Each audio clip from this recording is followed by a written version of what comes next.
of Jesus Christ our Lord, may I, for our meditation, read to you a few verses from Matthew chapter 6, verse 6. But when you pray, go into your room and shut the door and pray to your Father who is in secret, and your Father who sees in secret will reward you. Verses 17 and 18. But when you fast, anoint your head and wash your face, that your fasting may not be seen by others, but by your Father who is in secret, and your Father who sees in secret will reward you. ಮತ್ತಾಯನ ಬರೆಸುವ ವಾರ್ತೆ 6ನೇ ಅಧ್ಯಾಯ ಕೆಲವು ವಚನಗಳನ್ನು ಓದ್ತೇನೆ. ಮೊದಲನೇದಾಗಿ 6ನೇ ವಾಕ್ಯ. ಆದರೆ ನೀನು ಪ್ರಾರ್ಥನೆ ಮಾಡಬೇಕಾದರೆ ನಿನ್ನ ಏಕಾಂತವಾದ ಕೋಣೆಯೊಳಗೆ ಹೋಗಿ ಬಾಗಲನ್ನು ಮುಚ್ಚಿಕೊಂಡು ಇರುವ ನಿನ್ನ ತಂದೆಗೆ ಪ್ರಾರ್ಥನೆ ಮಾಡು. ಅಂತರಂಗದಲ್ಲಿ ನಡೆಯುವುದನ್ನು ನೋಡುವ ನಿನ್ನ ತಂದೆಯು ನಿನಗೆ ಫಲ ಕೊಡುವನು. 17-18. ಆದರೆ ನೀನು ಉಪವಾಸ ಮಾಡುವಾಗ ತಲೆಗೆ ಎಣ್ಣೆ ಹಚ್ಚಿಕೊಂಡು ಮುಖವನ್ನು ತೊಳಕೋ. ಹೀಗೆ ಮಾಡಿದರೆ ನೀನು ಉಪವಾಸಿ ಎಂದು ಜನರಿಗೆ ಕಾಣದೆ ಹೋದಾಗ್ಯೂ ಅಂತರಂಗದಲ್ಲಿರುವ ನಿನ್ನ ತಂದೆಗೆ ಉಪವಾಸಿ ಎಂದು ಕಾಣಿಸಿಕೊಳ್ಳುವಿ. ಅಂತರಂಗದಲ್ಲಿ ನಡೆಯುವುದನ್ನು ನೋಡುವ ನಿನ್ನ ತಂದೆಯು ನಿನಗೆ ಫಲ ಕೊಡುವನು ಎಂಬುದೇ.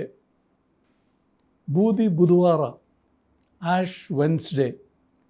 Yesterday was Ash Wednesday.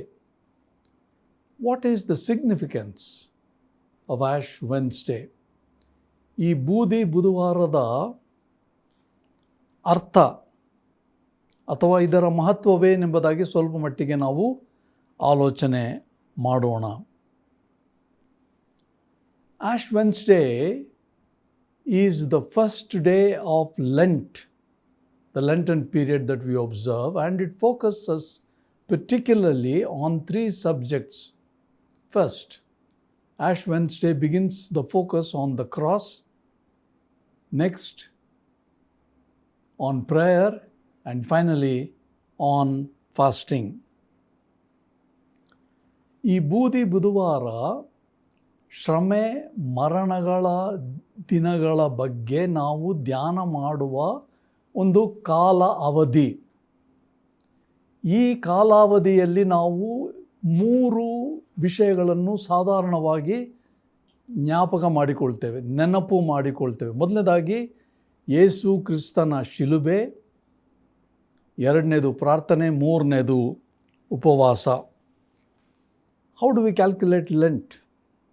Lent is a period of 40 days beginning with Ash Wednesday and 40 days preceding Easter Sunday minus the Sundays in between. If you count, it will work out to 40 days. These 40 days are devoted for focus on the cross, prayer and fasting. Lent ಅಂದರೆ ಶ್ರಮೆ ಮರಣದ ದಿನಗಳನ್ನು ಜ್ಞಪ್ತಿ ಮಾಡುವ ಕಾಲಾವಧಿ. 40 ದಿವಸಗಳು ಹೇಗಾಗ್ತದಿದು? ಹಾಗೆ ನಾವು ಆಲೋಚನೆ ಮಾಡುವಾಗ ಬೂದಿ ಬುಧವಾರದಿಂದ ಪುನರುತ್ಥಾನದ ದಿನದವರೆಗೆ ಲೆಕ್ಕ ಮಾಡಿದರೆ ನಾವು ಅದರ ನಡುವೆ ಬರುವ ಭಾನುವಾರಗಳನ್ನು ಬಿಟ್ಟರೆ 40 ದಿವಸಗಳಾಗ್ತವೆ. ಈ 40 ದಿವಸಗಳಲ್ಲಿ ನಾವು ಸಾಧಾರಣವಾಗಿ ಯೇಸು ಕ್ರಿಸ್ತನ ಶಿಲುಬೆ, ನಮ್ಮ ಪ್ರಾರ್ಥನೆ ಮತ್ತು ಉಪವಾಸದ ಬಗ್ಗೆ ಆಲೋಚನೆ ಮಾಡ್ತೇವೆ. ಜ್ಞಾಪಕ ಮಾಡುವಂಥದ್ದು ಮೀಸಲಾಗಿಟ್ಟಿರ್ತಕ್ಕಂಥ ಈ 40 ದಿವಸಗಳು. What is the purpose of Lent? Why do we observe the season of Lent? ಶ್ರಮೆ ಮರಣ ದಿನಗಳ ಒಂದು ಉಪಯೋಗ ಏನಾಗಿದೆ, ನಮಗೆ ಉದ್ದೇಶವೇನಾಗಿದೆ, ಯಾಕೆ ಇದನ್ನು ನಾವು ಅವಲಂಬಿಸ್ತೇವೆ? ಮೊದಲನೇದಾಗಿ ನಾವು ಹೇಳಿದೆವು ಯೇಸು ಕ್ರಿಸ್ತನ ಶಿಲುಬೆ. First we focus on the cross of our Lord Jesus Christ. James Denny, a New Testament scholar, said that one cannot define incarnation, that is the birth of Christ, Jesus Christ coming into the world. It cannot be defined apart from the atonement. Ultimately, Jesus Christ died for people, atonement. The crucial significance of Bethlehem does not lie in Bethlehem itself, but it lies in the steps that Jesus Christ ultimately took and went up on Calvary and finally to the cross. So, the cross is important. James Denny ಎಂಬ ಹೊಸ ಒಡಂಬಡಿಕೆಯ ತಜ್ಞರೇನು ಹೇಳಿದರಂದರೆ, ಯೇಸು ಕ್ರಿಸ್ತನ ನರಾವತಾರ ಅಥವಾ ಆತನ ಜನನವನ್ನು ಕಲ್ವಾರಿಯಲ್ಲಿ ಆದಂಥ ಪ್ರಾಯಶ್ಚಿತ್ತ ಯಜ್ಞ ಬಿಟ್ಟರೆ ಬೆತ್ಲೆಹೇಮಿಗೆ ಬೆಲೆ ಇಲ್ಲ. ಕಾರಣ, ಬೆತ್ಲೆಹೇಮ್ ಪ್ರಾರಂಭ ಆಗಿ ಎಲ್ಲಿಗೆ ಯೇಸು ಕ್ರಿಸ್ತನನ್ನು ನಡೆಸಿತು, ಆ ಹೆಜ್ಜೆಗಳು ಕಲ್ವಾರಿ ಬೆಟ್ಟಕ್ಕೆ ಕಡಿದಾಗಿ ಆತನನ್ನು ಕ್ರೂಜೆಯ ಮೇಲೆ ಒಂದು ಪ್ರಾಣದಾನ ಮಾಡುವ ಯಜ್ಞವನ್ನಾಗಿ ಅರ್ಪಿಸಿದ ಪ್ರಾಯಶ್ಚಿತ್ತ ಯಜ್ಞ. ಅದರ ಮುಖ್ಯತೆಯೇ ಯೇಸು ಕ್ರಿಸ್ತನ ಜನನ ಎಂಬುದಾಗಿ ಹೇಳಿದ. ಅದೇ ಆತನ ಮರಣವೇ ನಿರ್ಣಾಯಕ, ನಮಗೆ ಪ್ರಾಯಶ್ಚಿತ್ತ ಮಾಡುವಂಥದ್ದು. During this season of 40 days, we focus, we meditate, we remember the cross of Jesus Christ, the atoning death of Jesus Christ, which has brought us salvation. ಈ 40 ದಿವಸಗಳಲ್ಲಿ ಸಾಧಾರಣವಾಗಿ ನಾವು ಯೇಸು ಕ್ರಿಸ್ತನ ಮರಣದ ಮೂಲಕ, ಯಜ್ಞ, ಪ್ರಾಯಶ್ಚಿತ್ತ ಯಜ್ಞದ ಮೂಲಕ ನಮಗೆ ದೊರಕಿರುವ ರಕ್ಷಣೆಯ ಬಗ್ಗೆ ನಾವು ಆಲೋಚನೆ ಮಾಡಿ ಅದನ್ನು ನಾವು ಜ್ಞಾಪಕಕ್ಕೆ ತಂದು ದೇವರಿಗೆ ಸ್ತೋತ್ರವನ್ನು ಮಾಡ್ತೇವೆ. The second subject V focus generally is prayer. In Matthew 6, we read a few verses which says in 6, our Lord taught in the Sermon on the Mount that prayer should be in the context of a filial relationship. Filial relationship. What is a filial relationship? When you pray, go into your room and shut your door and pray in to your Father. That's the filial relationship. When we pray, we always pray to the Father. There is a deep fellowship. That is the intention of prayer. ಎರಡನೇ ಉದ್ದೇಶ ಈ ಕಾಲಾವಧಿ ಇದೇನೆಂದರೆ ಪ್ರಾರ್ಥನೆ. ಓದಿದ ಮತ್ತಾಯ 6:6 ಪ್ರಾರ್ಥನೆಯ ಒಂದು ಪರಿಸರ, ಪ್ರಾರ್ಥನೆಯ ವಾತಾವರಣ ಏನೆಂಬುದಾಗಿ ಪ್ರಭು ಯೇಸು ಕ್ರಿಸ್ತನು ವಿವರಿಸಿರುವ ಏನೆಂದರೆ, ಇದು ಒಂದು ಸಂತಾನದ ಸಂಬಂಧತೆ, ತಂದೆ ಮಕ್ಕಳಿಗಿರುವ ಸಂಬಂಧತೆ. ಇದು ಬಹಳ ನಿಕಟವಾದ ಸಂಬಂಧತೆ, ಅನ್ಯೋನ್ಯತೆಯನ್ನು ಬೆಳೆಸುವ ಸಂಬಂಧತೆ ಎಂಬುದಾಗಿ ಯೇಸು ಕ್ರಿಸ್ತನ್ ಹೇಳಿದ. ನೀನು ಪ್ರಾರ್ಥನೆ ಮಾಡಬೇಕಾದರೆ ನಿನ್ನ ಏಕಾಂತ ಕೋಣೆಗೆ ಹೋಗಿ ಬಾಗಿಲನ್ನು ಮುಚ್ಚಿಕೊಂಡು ಅಂತರಂಗದಲ್ಲಿಯೂ ಇರುವ ನಿನ್ನ ತಂದೆಗೆ ಪ್ರಾರ್ಥನೆ ಮಾಡು. ತಂದೆ ಮಗ, ತಂದೆ ಮಗಳು ಪ್ರಾರ್ಥನೆ. In Romans 8:15 and Galatians 4:5, Paul describes about the sonship which enables us to call God our Father. Only a son or a daughter can call the Father, my Father, our Father. We must always remember this when we pray. ಪೌಲನು ರೋಮ 8:15, ಗಲಾತ್ಯ 4:6 ಮಗನ ಭಾವ, ಪುತ್ರನ ಭಾವ, ಸ್ವಭಾವದ ಬಗ್ಗೆ ಮಾತನಾಡಿ ಏನು ಹೇಳ್ತಾನೆ, ನಾವು ದೇವರನ್ನು ಅಪ್ಪ, ತಂದೆ ಎಂಬುದಾಗಿ ಕರೀತೇವೆ. ಎಲ್ಲರೂ ದೇವರನ್ನು ಅಪ್ಪ ಅನ್ಲಿಕ್ಕೆ ಆಗೋದಿಲ್ಲ, ಯಾಕಂದರೆ ತಂದೆ ಪುತ್ರ ಪುತ್ರಿಯರ ಒಂದು ಸಂಬಂಧತೆಯನ್ನು ಪ್ರತಿಬಿಂಬಿಸುವುದೇ. ಈಗ ಸ್ವಲ್ಪ ಮಟ್ಟಿಗೆ ಆಲೋಚನೆ ಮಾಡೋಣ. ನಾವು how is this ಸನ್ಶಿಪ್ or this filial relationship possible? How can I become a son of God? How can you become a son of God or a daughter of God? How can you obtain this filial relationship? In John 1:12, the Apostle John says, to all who received him and believed on his name, gave them the authority to become the children of God or the sons or daughters of God. Then only you can call Abba, Father. How does it happen? First, those who receive him. Where do we receive him? We all know about Jesus, but he says only those who receive him into their hearts, into their lives, into their total personality, and then believe. See, unless you receive Jesus Christ into your very inner being, you can't believe. Your belief otherwise will be only intellectual belief. Only when you receive and believe, you are called a child of God. My Father, Abba, Father. And unless this happens, your prayer and my prayer is of no value. Because we are not praying to the Father with that filial attachment, that intimate relationship that exists between a child and the Father. Your prayer will become effective when you believe that you are praying to your Father. ಈ ಮಗನ ಭಾವ, ಪಿತೃತ್ವ, ತಂದೆ ಮಗ, ತಂದೆ ಮಗಳು, ಇದು ಹೇಗೆ ಸಾಧ್ಯ? ಆಲೋಚನೆ ಮಾಡಬೇಕಲ್ವೇ? ಯೋಹಾನ 1:12 ಯಾರ್ಯಾರು ಆತನನ್ನಂದರೆ ಯೇಸು ಕ್ರಿಸ್ತನನ್ನು ಅಂಗೀಕರಿಸಿದರೋ, ಎಲ್ಲಿ ಅಂಗೀಕರಿಸಬೇಕು? ತಲೆಯಲ್ಲಿ ಮಾತ್ರ ಅಲ್ಲ, ನಮ್ಮ ಹೃದಯದಲ್ಲಿ, ನಮ್ಮ ಇಡೀ ವ್ಯಕ್ತಿತ್ವದಲ್ಲಿ, ನಮ್ಮ ಬಾಳಿನಲ್ಲಿ ಅಂಗೀಕಾರ, ಸ್ವೀಕಾರ ಮಾಡಿದರೋ, ಅಂದರೆ ಆತನಲ್ಲಿ ನಂಬಿಕೆ ಇಟ್ಟರೋ. ನಂಬಿಕೆ ಯಾವಾಗ ಬರ್ತದೆ? ಸ್ವೀಕಾರ ಮಾಡಿದ ಮೇಲೆ. ಯೇಸು ಕ್ರಿಸ್ತನನ್ನು ಎಲ್ಲರೂ ನಂಬ್ತಾರೆ, ಆದರೆ ಎಲ್ಲರೂ ಸ್ವೀಕಾರ ಮಾಡಿದ್ದಾರಾ?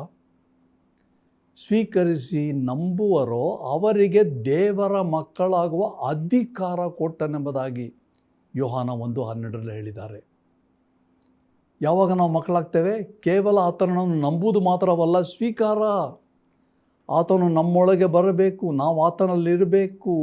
ಆಗಲೇ ನಾವು ದೇವರ ಮಕ್ಕಳಾಗುವ ಅಧಿಕಾರ. ಆಗ ನಮ್ಮ ತಂದೆ ಎಂಬುದಾಗಿ ಹೇಳೋದು ಅಪ್ಪ. ಒಂದು ಪ್ರೀತಿ ವಾತ್ಸಲ್ಯದ ಭಾಷೆ ಅದು ಎಂಬುದಾಗಿ ಹೇಳ್ತೇವೆ. ಈ ಅನುಭವ ಆಗಿದೆಯಾ?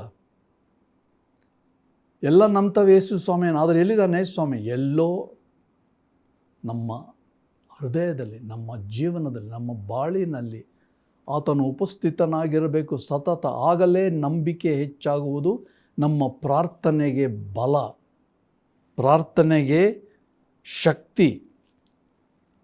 ಹೀಗಾದರೆ ಪ್ರಾರ್ಥನೆ ವ್ಯತ್ಯಾಸ ಗಮನಿಸಿ.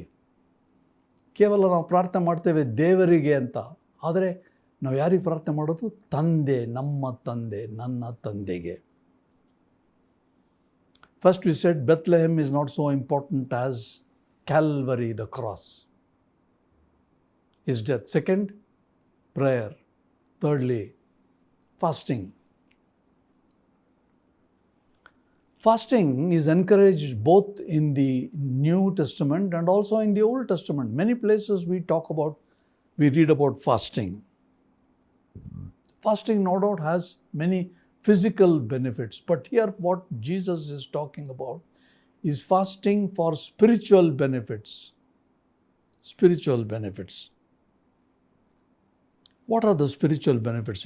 Let us look at them. ಕೇವಲ ನಾವು ಬೆತ್ಲೆಹೇಮ್ ಅಲ್ಲ, ಮೊದಲನೇದಾಗಿ ಕಲ್ವಾರಿ ಶಿಲುಬೆ ಮುಖ್ಯ ಈ ದಿನಮಾನಗಳಲ್ಲಿ ನಾವು ಆಲೋಚನೆ ಮಾಡ್ತಕ್ಕಂಥ. ಎರಡನೇದು ಪ್ರಾರ್ಥನೆ, ಮೂರನೇದು ಉಪವಾಸ.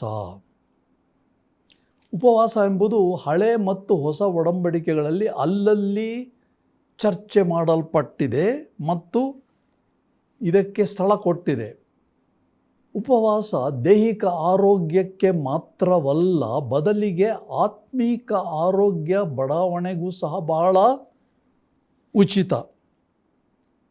ಆದ ಕಾರಣ ನಮ್ಮ ಆತ್ಮೀಕತೆ ಬಡಾವಣೆ ಆಗಬೇಕಾದರೆ ಪ್ರಾರ್ಥನೆಯೊಂದಿಗೆ ಉಪವಾಸ ಸಹ ಇರಬೇಕು. What happens when you fast? Jesus said in verse 17 of Matthew 6, when you fast, anoint your head and wash your face. What was the reason? That your fasting may not be seen by others, but by your Father in secret. We need not fast in such a way that people will know that we are fasting. When we are fasting, we should not even say, I am fasting, I won't have this. Be normal. Who watches when you are fasting and I am fasting? Your Father who is in secret. Again, the filial relationship that we talked about in prayer. So when you are fasting, you are intimately close to the Father. This is how our spirituality is enhanced when we fast and pray. You notice the difference when you are praying if you have not fasted, or if you have fasted, the effectiveness of prayer will increase because of your fasting. ಉಪವಾಸ ಪ್ರಾರ್ಥನೆಯನ್ನು ಬಲಪಡಿಸುತ್ತದೆ. ಹೇಗೆ? ಉಪವಾಸ ಪ್ರಾರ್ಥನೆ ನಮ್ಮ ಆತ್ಮಿಕತೆಯನ್ನು ಬಲಪಡಿಸೋದು ಹೇಗೆ? ಮೊದಲನೇದಾಗಿ ಸ್ವಾಮಿ ಏನು ಹೇಳ್ತಾನಂದರೆ, ನೀನು ಪ್ರಾರ್ಥನೆ ಮಾಡುವಾಗ ತಲೆಗೆ ಎಣ್ಣೆ ಹಚ್ಚಿಕೊಂಡು ಮುಖವನ್ನು ತೊಳ್ಕೊ. ಅಂದರೆ ಸಾಧಾರಣವಾಗಿರು, ಉದ್ದ ಮುಖ ಬೇಡ, ಸಪ್ಪೆ ಮುಖ ಬೇಡ. ಇತರರು ನೋಡಲಿ ಎಂಬುದಾಗಿ ನಾವು ಉಪವಾಸ ಮಾಡಬಾರದು. ಆದರೆ 18ನೇ ವಚನದಲ್ಲಿ, ಅಂತರಂಗದಲ್ಲಿರುವ ನಿನ್ನ ತಂದೆಗೆ ಉಪವಾಸಿ ಎಂದು ಕಾಣಿಸಿಕೊಳ್ಳುವಿ. ಮನುಷ್ಯರಿಗೆ ಕಾಣಿಸ್ಕೊಳ್ಳೋದಲ್ಲ.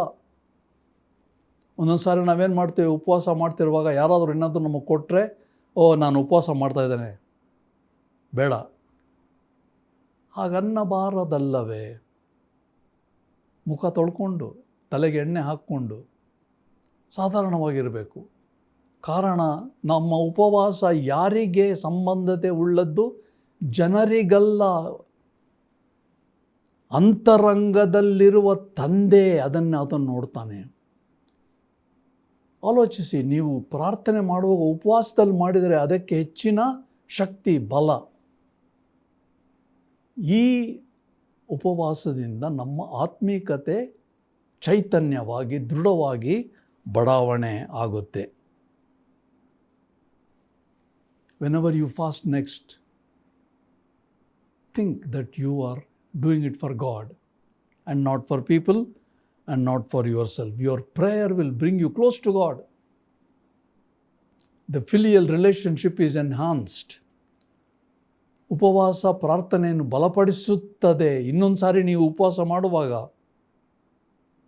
ದೇವರೊಂದಿಗೆ ಸಂಪರ್ಕ ಇದೆ ಅಂತೇಳಿ ನಮಗೆ ಹೆಚ್ಚಿನ ಆತ್ಮಿಕ ಲಾಭ, ಬಡಾವಣೆ ಉಂಟಾಗ್ತದೆ. ಮಕ್ಕಳ ಅಥವಾ ಪಿತೃತ್ವದ ಭಾವನೆ ಹೆಚ್ಚು ನಮ್ಮಲ್ಲಿ ಆಗ್ತದೆ. In conclusion, let us thank for the Christian calendar that we have in many churches, which evokes appropriate responses during these 40 days. In fact, we should not just observe this during Lent. It should be throughout the year, throughout our lives. But thank God that at least certain number of days are set apart for us to remember. As we remember Christmas and Easter, we have this Lenten period which is very, very important to spiritually mature. Ash Wednesday begins the Lenten season. During this time, we focus on the cross, on prayer and fasting. The key subject for us to think of is that filial relationship. My dear friend, you have that experience of being close to the Father by accepting the Son into your heart and believing Him and having the assurance that you are a child of God. Very important. ಮುಕ್ತಾಯದಲ್ಲಿ ಶ್ರಮೆ ಮರಣದ ದಿನಗಳ ಅವಧಿ ಸಭಾ ಪಂಚಾಂಗದಲ್ಲಿರುವುದು ನಮಗೆ ಎಷ್ಟು ಉಪಯೋಗ. ಕಾರಣ, ಈ ದಿನಮಾನಗಳಲ್ಲಿ ನಾವು ವಿಶೇಷವಾಗಿ ಯೇಸು ಕ್ರಿಸ್ತನ ಶಿಲುಬೆ, ಆತನ ಶ್ರಮೆ, ಆತನ ಮರಣವನ್ನು ಧ್ಯಾನ ಮಾಡಿ ಪ್ರಾರ್ಥನೆಯಲ್ಲಿ ಉಪವಾಸದಲ್ಲಿಯೂ ನಾವು ದೇವರ ಹತ್ರ ಬರ್ತೇವೆ, ದೇವರನ್ನು ತಂದೆ ಎಂಬುದಾಗಿ ಕರೀತೇವೆ. ಈ ಒಂದು ಪ್ರೀತಿ ವಾತ್ಸಲ್ಯದ ಅನ್ಯೋನ್ಯತೆ ಹೆಚ್ಚುತ್ತದೆ. ಹೆಚ್ಚಲಿ. ಪ್ರಿಯ ಸ್ನೇಹಿತರೆ, ದೇವರು ನಿಮ್ಮ ತಂದೆ ಎಂಬ ಅನುಭವ ನಿಮ್ಗೆ ಆಗಿದೆಯಾ? ಹೌದು, ಎಲ್ಲರೂ ನಂಬ್ತಾರೆ ದೇವರನ್ನು, ಎಲ್ಲರೂ ಯೇಸು ಕ್ರಿಸ್ತನನ್ನು ನಂಬ್ತಾರೆ. ಆದರೆ ಆತನನ್ನು ನಾವು ಸ್ವೀಕಾರ ಮಾಡಿದ್ದೇವೆ ನಮ್ಮ ಆತ್ಮದಲ್ಲಿ, ನಮ್ಮ ಹೃದಯದಲ್ಲಿ, ನಮ್ಮ ಜೀವನದಲ್ಲಿ, ನಮ್ಮ ಬಾಳಿನಲ್ಲಿ, ನಮ್ಮ ಮನೆಗಳಲ್ಲಿ, ನಮ್ಮ ಸಭೆಗಳಲ್ಲಿ. ಮುಖ್ಯ, ಆಗಲೇ ನಾವು ಆತನನ್ನು ನಂಬಬಹುದು. ಮೊದಲು ಅಂಗೀಕಾರ, ಆಮೇಲೆ ನಂಬಿಕೆ. ಇದೇ ಪುತ್ರ ವಾತ್ಸಲ್ಯವನ್ನು ಹೆಚ್ಚು ಮಾಡುವ ಒಂದು ಅನುಭವ. ಮತ್ತು ನಾವು ಪ್ರಾರ್ಥನೆ ಮಾಡುವಾಗ, ಉಪವಾಸ ಮಾಡುವಾಗ ನಮಗೆ ಹೆಚ್ಚಿನ ಬಡಾವಣೆ ಕೊಡುವಂಥದ್ದು ಈ ಪುತ್ರ ವಾತ್ಸಲ್ಯದ ಸಂಬಂಧತೆ. ಇದು ನಮಗಿರಬೇಕು. ಇದೇ ಈ ಶ್ರಮೆ ಮರಣ ದಿನಗಳ ಅವಧಿಯ ಮುಖ್ಯತೆ. This is the importance of Lent season. That our relationship with our Father, God our Father, will become intimate because we have received Him and we believe in Him. Let us pray. Father, we thank you for this season of Lent, which begins on Ash Wednesday. May we not be merely observers of certain days in the church calendar, but we thank you that we go deep into the meaning of Lent, which focuses on the cross, on prayer and on fasting. ತಂದೆಯಾದ ದೇವರೇ, ಈ ಶ್ರಮೆ ಮರಣದ ದಿನಗಳಲ್ಲಿ ನಾವು ಕೇವಲ ಆಚಾರ ಪದ್ಧತಿ ಮಾಡುವುದು ಮಾತ್ರವಲ್ಲದೆ, ಈ ವಿಶೇಷ ದಿನಗಳಲ್ಲಿ ನಾವು ನಿನ್ನ ಮರಣದ ಬಗ್ಗೆ, ನಿನ್ನ ಕ್ರೂಜೆಯ ಬಗ್ಗೆ, ನೀನು ಮಾಡಿದ ನಮಗೆ ಪ್ರಾಯಶ್ಚಿತ್ತ ಯಜ್ಞದ ಬಗ್ಗೆ ಆಲೋಚನೆ ಮಾಡಿ ಪ್ರಾರ್ಥನೆಯಲ್ಲಿಯೂ ಉಪವಾಸದಲ್ಲಿಯೂ ಆತ್ಮಿಕ ರೀತಿಯಲ್ಲಿ ನಾವು ಬಲ ಹೊಂದುವಂತೆ ಸಹಾಯ ಮಾಡು. In order to be strengthened in our inner being, we need to have that filial relationship through prayer. That's what Jesus emphasized. And we observed that only when we receive Jesus into our lives, we believe Him, we become the children of God. Not just by believing, but first receiving Him. Grant us the grace that each one of us has this assurance of receiving Him first into our lives and then believing in Him. We are grateful for this privilege. ಈ ಒಂದು ಕಾಲಾವಧಿಯಲ್ಲಿ ನಾವು ಹೆಚ್ಚಿನ ರೀತಿಯಲ್ಲಿ ಆಲೋಚನೆ ಮಾಡಿದ್ದು ಪುತ್ರ ವಾತ್ಸಲ್ಯದ ಸಂಬಂಧತೆ, ತಂದೆ ಮಕ್ಕಳ ಸಂಬಂಧತೆ. ಪ್ರಾರ್ಥನೆಯಲ್ಲಿ ನಾವು ಮಾಡುವಾಗ ತಂದೆಯ ಬಳಿಗೆ ಬರ್ತೇವೆ, ಮಕ್ಕಳು ತಂದೆಯ ಬಳಿಗೆ ಬರುವಂತೆ ಇದು ಆಗುವಂಥದ್ದು ಯೇಸು ಕ್ರಿಸ್ತನನ್ನು ನಮ್ಮ ಜೀವನದಲ್ಲಿ ಅಂಗೀಕಾರ ಮಾಡಿದ ನಂತರವೇ ನಂಬಬೇಕು. ಈ ಭಾಗ್ಯವನ್ನು ದಯಪಾಲಿಸು. ಹೀಗೆ ಈ ದಿನಮಾನಗಳಲ್ಲಿ ನಾವು ಆತ್ಮಿಕ ರೀತಿಯಲ್ಲಿ ಬಡಾವಣೆ ಹೊಂದಿ ಬಲ ಹೊಂದುವಂತೆ ಕೃಪೆ ದಯಪಾಲಿಸಬೇಕೆಂದು ನಮಗೋಸ್ಕರ ಪ್ರಾಣ ದಾನ ಮಾಡಿದ ನಮ್ಮ ಪ್ರಭು ರಕ್ಷಕನಾದ ಯೇಸು ಸ್ವಾಮಿಯ ಹೆಸರಿನಲ್ಲಿ ಬೇಡಿಕೊಳ್ಳುತ್ತೇವೆ ತಂದೆಯೇ. ಆಮೆನ್. ಪ್ರಾರ್ಥನೆ ಭಕ್ತಿಗೆ ಗುರುತು, ಒಳ್ಳೆ ಗುರುತು. ಪ್ರಾರ್ಥನೆ ಭಕ್ತಿಗೆ ಗುರುತು, ಒಳ್ಳೆ ಗುರುತು. ನೀನು ಪ್ರಾರ್ಥನೆಯಿಂದಲೇ ಬಾಳುವಿ ಕಲಿತು.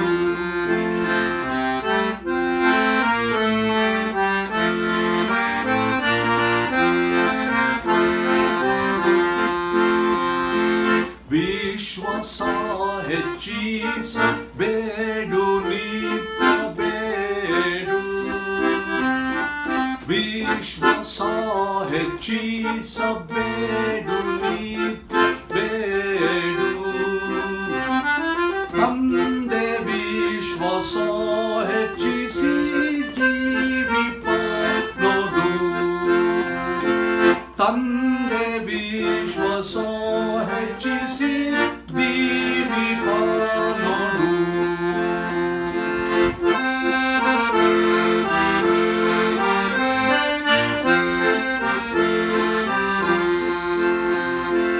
ತಂದೆಯೇ ಕೊಡು ನಿನ್ನಾತ್ಮ ಪ್ರಾರ್ಥನಾತ್ಮ.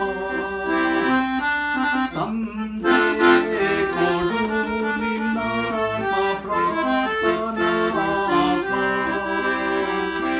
ಈಗ ಬಂದೆಮ್ಮ